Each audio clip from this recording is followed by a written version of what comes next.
బాగా కాఫీ కలిపవలేదా? నాకు టైం అవుతుంది. వస్తున్నానండి. తీసుకోండి కాఫీ. ఏమండి? అమ్మా నా లంచ్ బాక్స్ ఎక్కడ ఉంది? కిచెన్ లో ఉందమ్మా, తీసుకో. అమ్మ నా హోంవర్క్ బుక్ కనిపించట్లేదు. నువ్వెక్కడ పెట్టావో అక్కడే ఉంటది, చూడు నాన్న.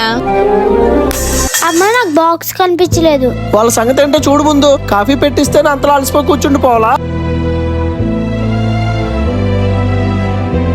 ఇక్కడే ఉంది కదా మోక్ష, తీసుకోవచ్చు కదా, అన్ని చేతుకోవాలా?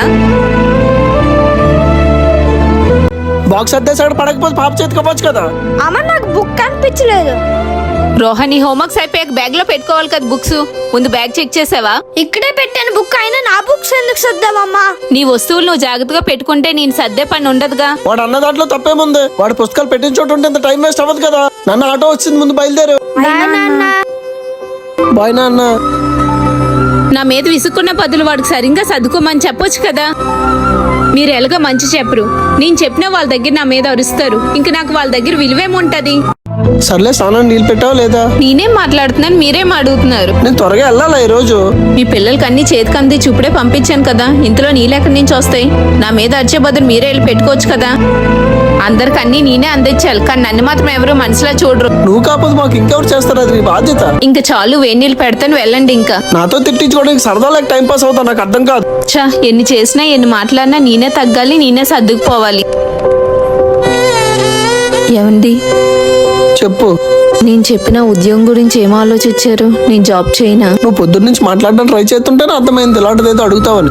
ఏం చేయమంటారు? నన్ను జాబ్ చేయమంటారా? నువ్వు పొద్దున్న ఎప్పుడు వెళ్ళి రాత్రి ఎప్పుడు ఇంటికి వస్తారంటే ఇంట్లో ఇబ్బంది అవుతా? నువ్వు వచ్చేవారు పిల్లలు ఎక్కడ ఉంటారు? నువ్వు ఎప్పుడు వస్తావు, ఎప్పుడు వండుతావు, ఇంకప్పుడు పిల్లలు చూసుకుంటావు. ఇవన్నీ ఆలోచించకుండా నువ్వు జాబ్కి వెళ్తా అంటే నన్ను ఎలా ఒప్పుకోమంటావు? మీ శాలరీ ఇప్పుడు ఇంట్లోకి సరిపోవట్లేదు కదండి. నేను జాబ్ చేస్తే ఇంట్లో ఇబ్బంది ఉండదు కదా.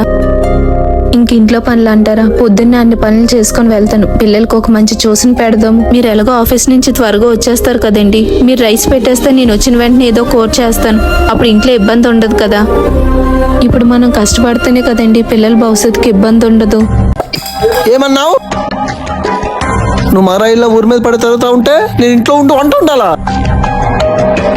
మగాన్ని నేను వంటింట్లోకి వెళ్ళడం ఏంటి? ఈ రోజు ఇలా రేపు గిన్నెలు కడగండి, బట్టలు ఉతకండి అని చెప్తావు. ఒకరికొకరు సాయం చేసుకోవడంలో తప్పేం లేదు కదేంటి? ఏంటి తప్పు కదా? ఇంకేమన్నావు? పిల్లల్ని చూసడానికి ఎక్కడికో పంపిస్తావా? మోక్ష పెద్దదవుతుంది, బయట సమాజం ఎవరిని నమ్మేలా లేదు. పిల్లలు ఒకరిని వదిలేయడానికి నీ మనసులో వచ్చింది.